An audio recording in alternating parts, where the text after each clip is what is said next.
kailangan natin ng soup na pang-boost ng ating immune system. Yan. So, dried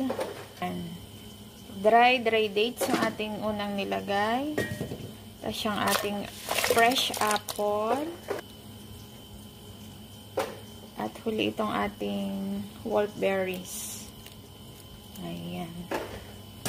Pakuluan lang natin ito ng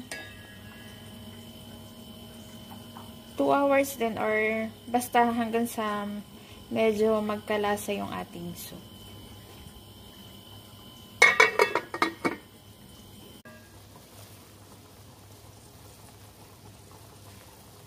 Apple soup. Ayan, ready na ang ating apple soup. Ang kukunin lang dito ay yung sabaw. Maganda siya ngayong for winter. Pang-boost ng ating immune system dahil sobrang lamig.